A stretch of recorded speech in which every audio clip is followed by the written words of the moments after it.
Vous avez du mal à vous lever du lit, à monter les escaliers sans vous arrêter, vos jambes vous semblent plus lourdes, moins stables, moins fiables qu'avant. Ce n'est pas seulement l'âge, c'est un appel silencieux de votre corps, un avertissement que beaucoup ignorent jusqu'à la chute. Ce phénomène porte un nom, la sarcopénie. Mais dans les monastères, on ne l'appelle pas ainsi. On dit simplement « le corps se vide quand l'âme n'est plus nourrie ». Et ce vide commence souvent par ce que vous mettez ou ne mettez pas dans votre assiette le soir. Dans cette vidéo, je vais vous révéler 6 aliments sacrés, simples mais puissants, que les moines utilisent chaque soir pour préserver la force dans les jambes, améliorer le sommeil réparateur et éviter que leur corps ne s'effondre. En silence. Pas de régime strict, pas de pilule miracle. Juste des gestes ancestraux, des repas du soir conscients, inspirés de la sagesse bouddhiste de la santé, pour réveiller votre harmonie corps-esprit et renforcer ce qui s'affaiblit chaque nuit sans que vous ne le voyiez. Installez-vous.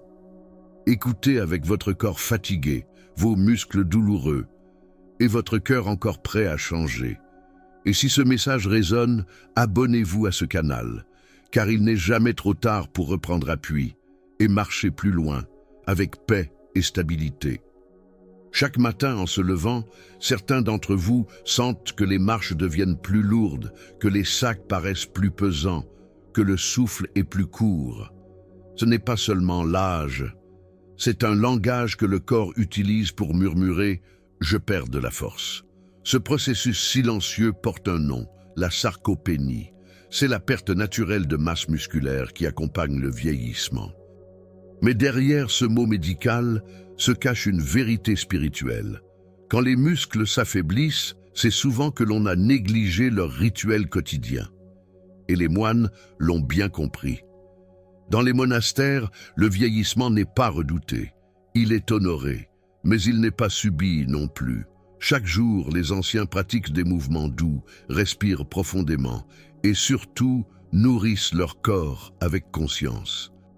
Car dans la sagesse bouddhiste de la santé, la force ne se construit pas avec des efforts brutaux, mais avec des gestes répétitifs, des aliments justes et une écoute attentive du corps. La sarcopénie n'est pas une fatalité. C'est un déséquilibre que l'on peut ralentir, voire inverser si l'on revient à l'essentiel. Perdre du muscle, ce n'est pas seulement perdre de la force, c'est aussi perdre de la stabilité, de l'autonomie, de la confiance. Les chutes deviennent plus fréquentes, les déplacements plus fatigants, les activités simples plus exigeantes. Pourtant, l'espoir demeure. Il existe des pratiques naturelles de guérison fondées sur l'alimentation du soir, ce moment clé où le corps se régénère. Car pendant la nuit, les muscles ne dorment pas. Ils se reconstruisent ou s'effondrent selon ce que vous leur avez offert avant de fermer les yeux. C'est là que les moines nous offrent un enseignement précieux.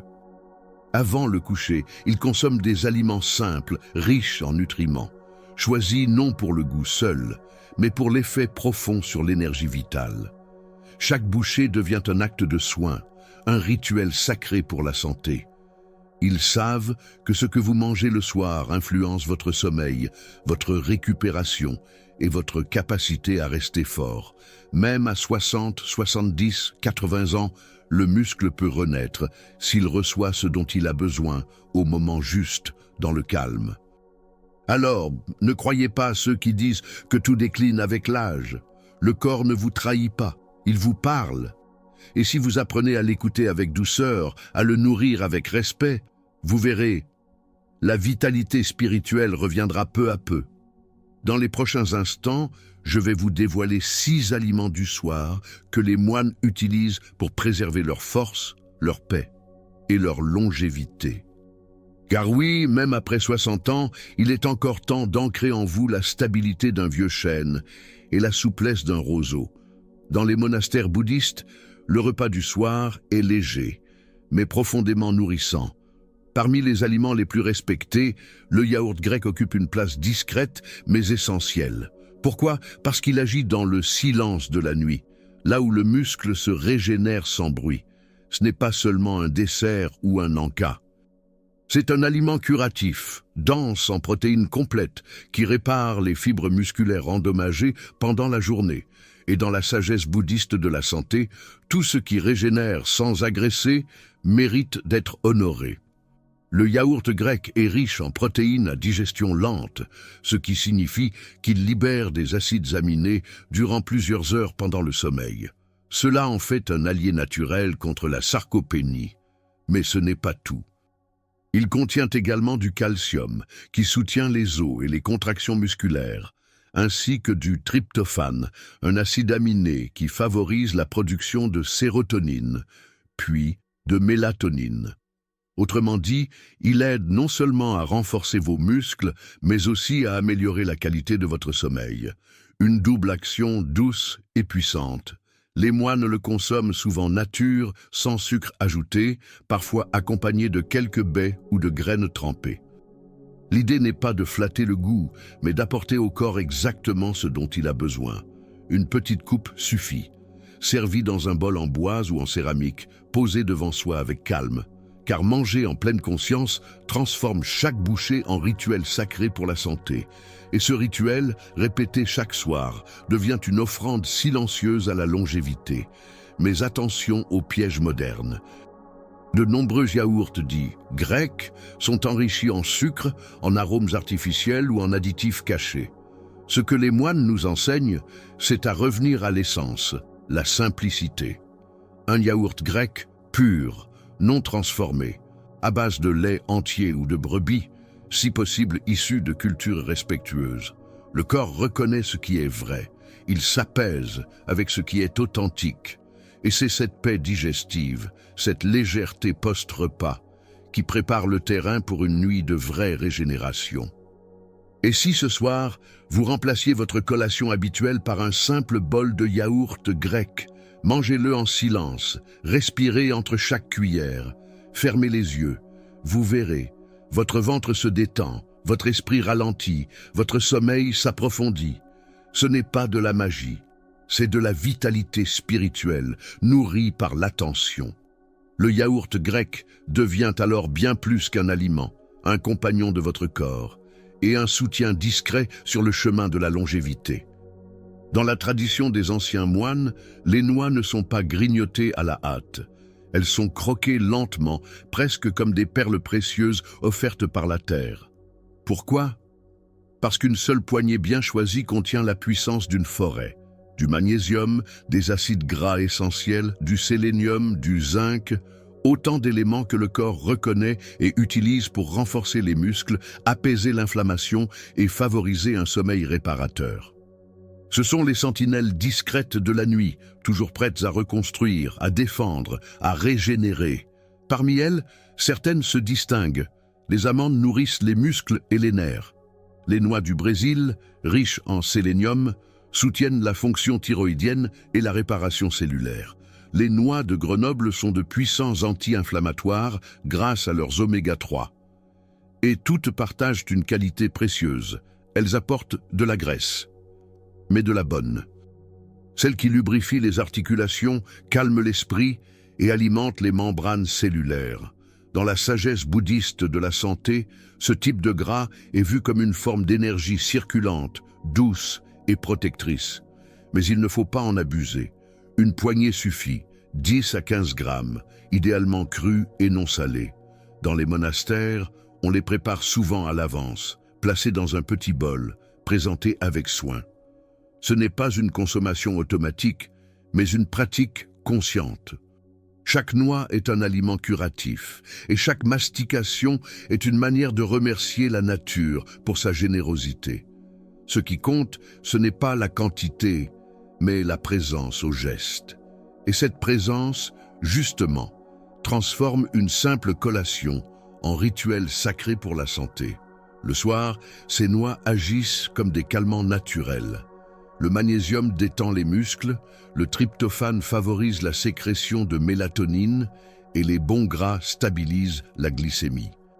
Cela permet au corps de ne pas se réveiller affamé ou stressé au milieu de la nuit. Et pendant ce temps, les muscles, nourris, peuvent se reconstruire, doucement, solidement, comme un arbre qui pousse dans l'obscurité fertile de la terre. C'est cela, la vitalité spirituelle, une croissance silencieuse, mais constante. Alors ce soir, pourquoi ne pas vous accorder cette offrande simple? Choisissez quelques noix, posez-les dans une coupelle en bois, asseyez-vous sans bruit, et mangez-les en pleine conscience. Goûtez la texture, le croquant, la chaleur qu'elle libère dans le ventre, et demandez-vous, que suis-je en train de nourrir en moi? Le muscle, oui, mais aussi la patience, la douceur, la paix. Car dans chaque noix, il n'y a plus qu'un nutriment. Il y a un message de la nature. Je suis là pour te fortifier si tu sais m'accueillir. Dans les vallées où le vent souffle doucement entre les temples, les moines préparent souvent, au crépuscule, un petit bol d'avoine tiède. Ce n'est pas pour se remplir l'estomac, mais pour ancrer le corps dans une énergie stable avant la nuit. Les flocons d'avoine sont une source précieuse de glucides complexes, riches en fibres, en magnésium et en vitamine B. Mais surtout, ils libèrent leur énergie lentement, apaisant la faim sans alourdir, réchauffant l'intérieur sans l'agiter. C'est une nourriture de transition, entre le jour et le repos.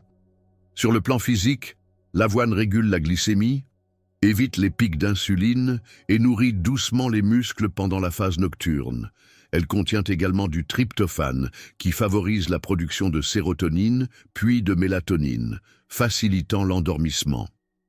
Mais dans la sagesse bouddhiste de la santé, l'avoine est bien plus qu'un aliment technique. Elle est vue comme un pont entre le monde extérieur et le monde intérieur, entre l'agitation du jour et la paix de l'âme. Ce que les moines apprécient dans l'avoine, c'est sa capacité à créer un confort digestif profond.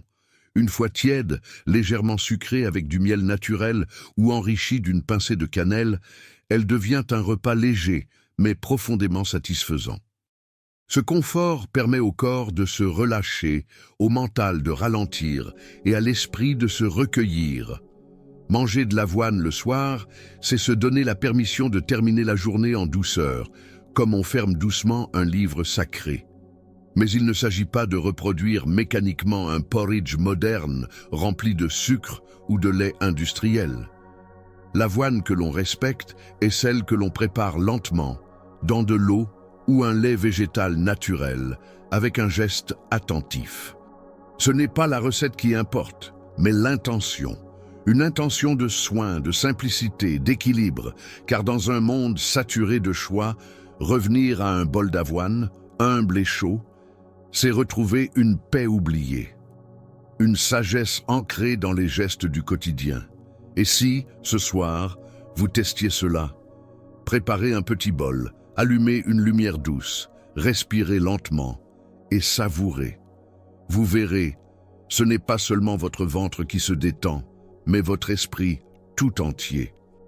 L'avoine devient alors une pratique naturelle de guérison, un remède contre la précipitation, un cadeau de la terre pour ceux qui veulent marcher longtemps. Car oui, même une poignée de flocons peut soutenir votre harmonie corps-esprit si elle est offerte avec conscience. Il est des aliments que les moines apprécient non pour leur goût ni pour leur tradition, mais pour leur efficacité discrète. Le blanc d'œuf en fait partie. Cuit à l'eau, sans sel, sans graisse, sans artifice, il représente ce que la nutrition bouddhiste considère comme une forme de pureté. Un aliment dénué de tout ce qui encombre et pourtant riche en ce qui régénère.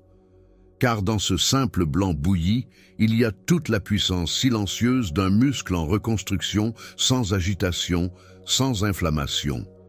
Riche en protéines pures et biodisponibles, le blanc d'œuf contient tous les acides aminés essentiels à la réparation musculaire. Sa digestion est rapide, douce, et n'alourdit pas le foie ni l'estomac.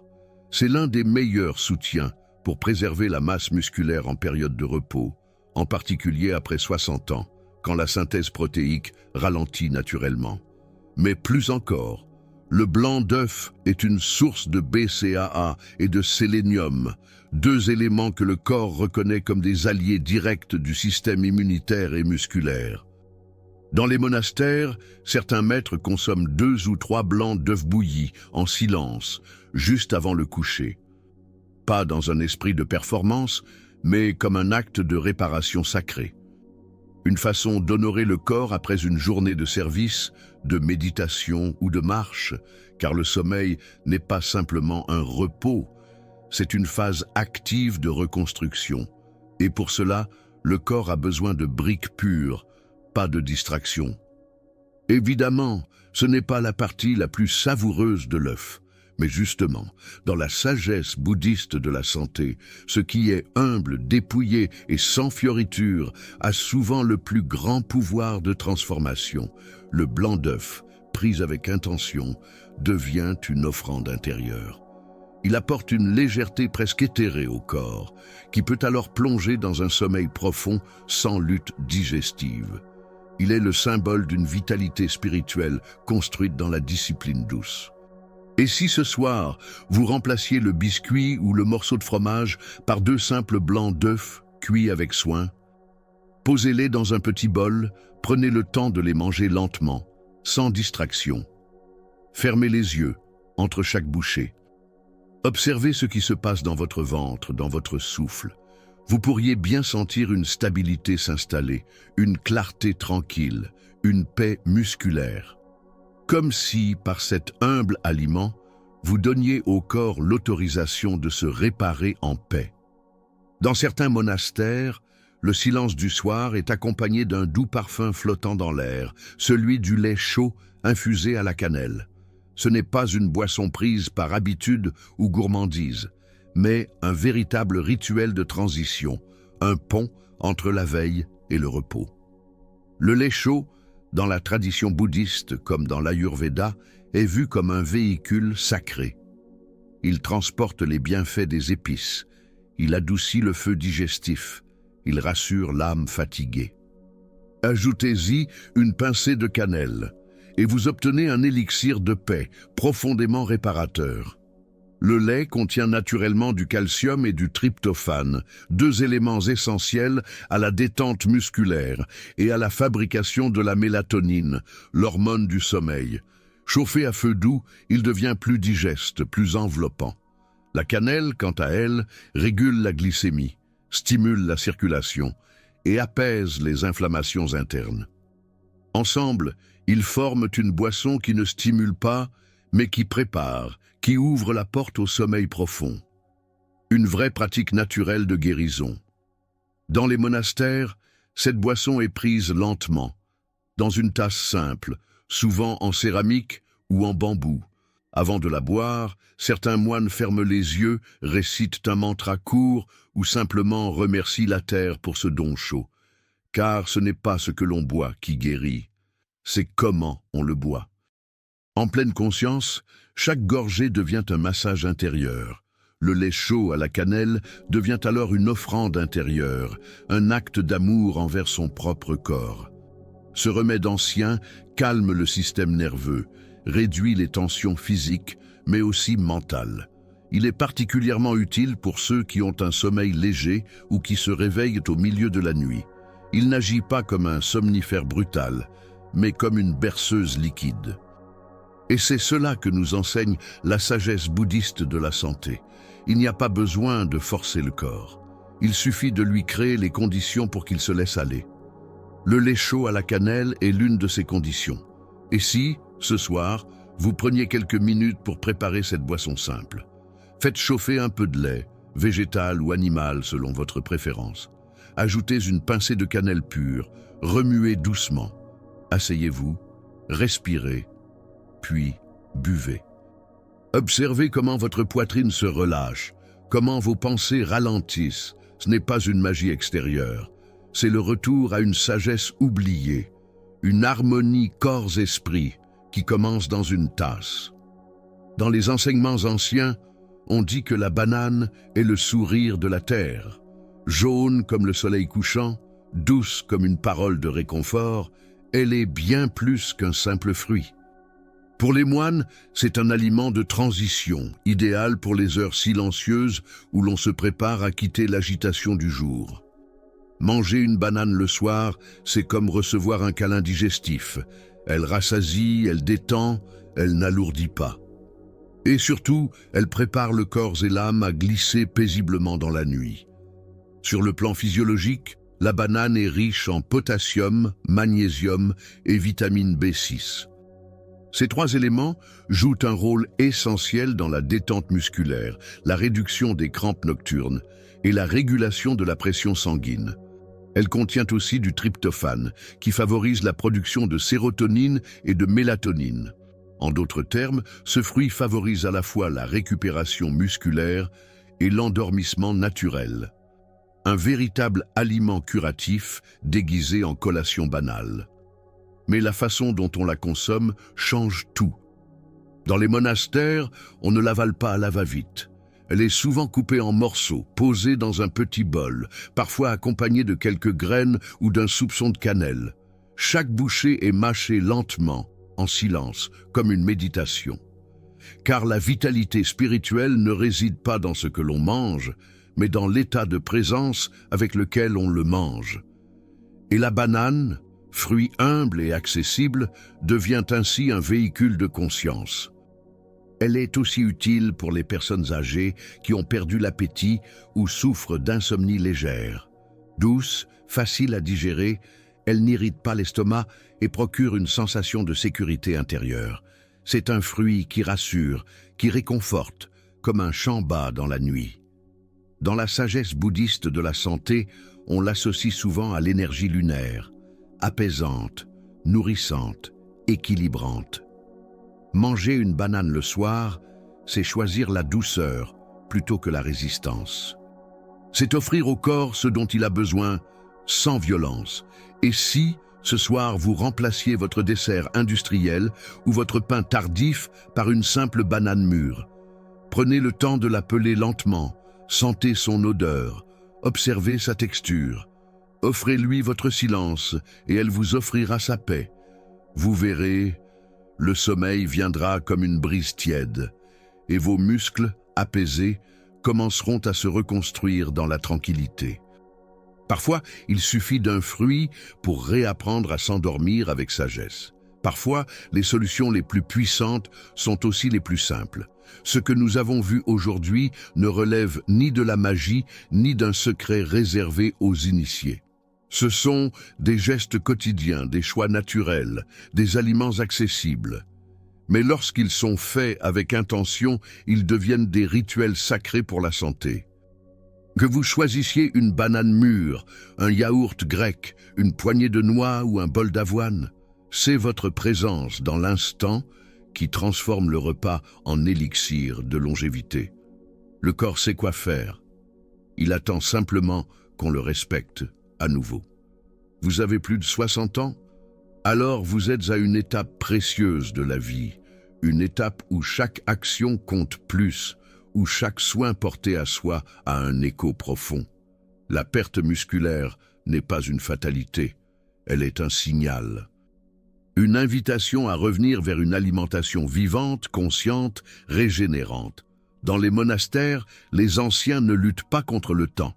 Ils l'accueillent, mais ils soutiennent leur corps avec douceur, discipline et beaucoup d'écoute. Vous pouvez faire de même chez vous dès ce soir. Il ne s'agit pas de changer radicalement votre vie en un jour, mais de semer de petites graines. Une infusion au tulsi ici, un œuf bouilli là, une pause silencieuse avant de manger, et peu à peu le corps retrouve sa stabilité, l'esprit devient plus clair, les nuits plus calmes. Et dans cette lente transformation, vous réalisez que vous n'avez pas besoin de jeunesse éternelle. Vous avez besoin de présence vraie, et cette présence commence dans votre assiette. Je vous invite à voir votre repas du soir, non comme une routine, mais comme une pratique méditative. Choisissez vos aliments comme on choisit un mantra. Préparez-les avec respect, mangez-les avec lenteur, et observez les effets au fil des jours. Moins de fatigue, moins de douleur, un sommeil plus profond, une humeur plus stable. C'est cela la sagesse bouddhiste de la santé, se soigner en nourrissant ce qui est vivant en nous, avec ce que la nature offre de plus pur. Car, rappelez-vous, Les moines ne sont pas forts parce qu'ils s'entraînent comme des guerriers. Ils sont forts parce qu'ils vivent en cohérence. Ils mangent pour soutenir leur mission. Ils dorment pour régénérer leur souffle. Ils respectent leur corps comme un temple sacré. Et vous aussi, vous le pouvez. À tout âge, il suffit de commencer. Ce soir, un aliment, un silence, une gratitude, et tout peut changer. Et vous, avez-vous déjà goûté à un aliment qui vous a offert à la fois force, calme et clarté? Un simple bol, un fruit du soir. Une tisane silencieuse. Partagez dans les commentaires ce qui a changé vos nuits. Vous pourriez offrir une lumière à quelqu'un qui cherche encore. Souvenez-vous, ce ne sont pas les grandes décisions qui changent la vie. Ce sont les petits gestes répétés avec conscience. Un yaourt partagé en silence, une banane savourée lentement, une poignée de noix bénie par la gratitude.